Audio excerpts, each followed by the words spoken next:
ಶಾಸಕ ಯತ್ನಾಳ್ ಉಚ್ಚಾಟನೆ ಆಗಿರುವಂತಹ ವಿಚಾರಕ್ಕೆ ಸಂಬಂಧಪಟ್ಟಂತೆ ಬೆಂಗಳೂರಿನಲ್ಲಿ ಬಿವೈ ರಾಜ್ಯಾಧ್ಯಕ್ಷ ಬಿವೈ ವಿಜೇಂದ್ರ ಬಿಜೆಪಿ ರಾಜ್ಯಾಧ್ಯಕ್ಷ ಬಿವೈ ವಿಜೇಂದ್ರ ರಿಯಾಕ್ಟ್ ಮಾಡಿದ್ದಾರೆ.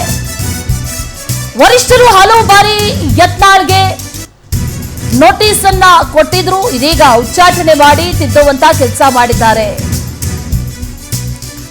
ಬಿಜೆಪಿ ರಾಜ್ಯಾಧ್ಯಕ್ಷ ವಿಜೇಂದ್ರ ರಿಯಾಕ್ಟ್ ಮಾಡಿದ್ದಾರೆ, ವಿಚಾರದ ಬಗ್ಗೆ ಮಾತಾಡಿದ್ದಾರೆ. ಸದನದ ವೇಳೆ ವೈಯಕ್ತಿಕವಾಗಿ ಭೇಟಿಯಾಗಿ ಮಾತನಾಡಿದ್ದೆ, ಜೊತೆಗೆ ಯತ್ನಾಳ್ ಅವರನ್ನ ಭೋಜನಕ್ಕೂ ಕೂಡ ಆಹ್ವಾನಿಸಿದ್ದೆ. ಯತ್ನಾಳ್ ಅವ್ರ ಮುಂದೆ ನಾನು ತುಂಬಾ ಚಿಕ್ಕವನು, ಇಬ್ಬರ ನಡುವಿನ ಸಮಸ್ಯೆ ಬಗೆಹರಿಸುವುದಕ್ಕೆ ನಾನು ಪ್ರಯತ್ನ ಪಟ್ಟಿದ್ದೆ ಅಂತ ಹೇಳಿದ್ದಾರೆ. ಆದರೆ ಹೈಕಮಾಂಡ್ ಈ ರೀತಿ ತೀರ್ಮಾನ ಮಾಡಿದೆ, ಯಡಿಯೂರಪ್ಪ ಆಗ್ಲಿ ನಾನಾಗ್ಲಿ ಉಚ್ಚಾಟನೆಯ ಹಿಂದೆ ಇಲ್ಲ ಅನ್ನುವಂಥ ಮಾತನ್ನ ಹೇಳಿದ್ದಾರೆ. ಕೇಂದ್ರದ ನಮ್ಮ ವರಿಷ್ಠರು ಹಲವಾರು ಬಾರಿ ಬಸನಗೌಡ ಪಾಟೀಲ್ ಯತ್ನಾಳ್ ಅವರಿಗೆ ನೋಟಿಸ್ ಅನ್ನು ಕೊಟ್ಟು ತಿದ್ದುವಂತ ಪ್ರಯತ್ನ ಮಾಡಿದ್ದಾರೆ. ರಾಜ್ಯದ ಅಧ್ಯಕ್ಷನಾಗಿ ನಾನು ಸಹ ಅಧ್ಯಕ್ಷ ಆಗಿ 2-3 ತಿಂಗಳಲ್ಲೇ ನಾನು ಒಂದು ಹೆಜ್ಜೆ ಮುಂದೋಗಿ ನಮ್ಮ ವಿಧಾನ ಪರಿಷತ್ ಸದಸ್ಯರಾಗಿರುವಂಥ ರವಿಕುಮಾರ್ ಅವರು ಮತ್ತು ಇತರ ಪಕ್ಷದ ಮುಖಂಡರು ಯತ್ನಾಳ್ ಅವ್ರನ್ನ ಭೇಟಿ ಮಾಡಿ ಸಮಸ್ಯೆನ ಬಗೆಹರಿಸ್ಕೊಳ್ತಕ್ಕಂಥ ಸಮಸ್ಯೆಗಳು ಕೂಡ ಯಾವುದೂ ಇರಲಿಲ್ಲ. ಆದರೆ ಸಣ್ಣ ಪುಟ್ಟ ಗೊಂದಲಗಳು ಸರಿಪಡಿಸ್ಕೋಬೇಕು in the interest of the party. ರಾಜ್ಯದ ನಮ್ಮ ಪಕ್ಷದ ಹಿತದೃಷ್ಟಿಯಿಂದ, ಕಾರ್ಯಕರ್ತರ ಒಂದು ಹಿತದೃಷ್ಟಿಯಿಂದ ಎಲ್ಲವನ್ನು ಕೂಡ ಸರಿಪಡಿಸ್ಕೊಳ್ಳೋಣ ಅನ್ನುವ ಮಾತನ್ನ ನಾನು ಹೇಳಿದ್ದೆ.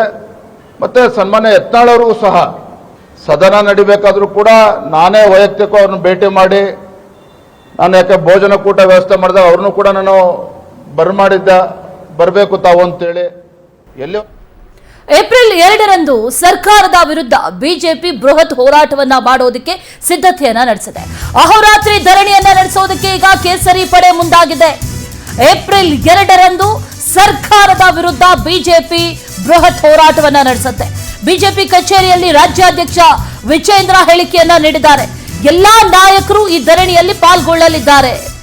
ದರ ಏರಿಕೆ ವಿರುದ್ಧ ಹೋರಾಟವನ್ನ ಮುಂದುವರಿಸುತ್ತೇವೆ ಅಂತ ಹೇಳಿದ್ದಾರೆ.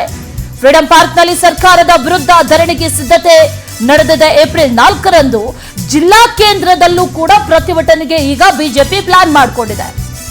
ಇದ್ರ ಬಗ್ಗೆ ಮಾಹಿತಿಯನ್ನ ನೀಡಿದ್ದಾರೆ ಬಿವೈ ವಿಜೇಂದ್ರ. ಅಹೋರಾತ್ರಿ ಧರಣಿ ನಡೆಸೋದಕ್ಕೆ ಈಗ ಕೇಸರಿ ಪಡೆ ಮುಂದಾಗಿದೆ.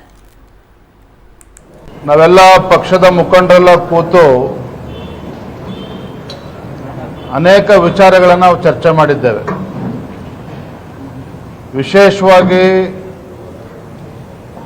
ರಾಜ್ಯ ಸರ್ಕಾರ ಬೆಲೆ ಏರಿಕೆಯ ಗ್ಯಾರಂಟಿಯನ್ನು ನೀಡಿದ್ದಾರೆ.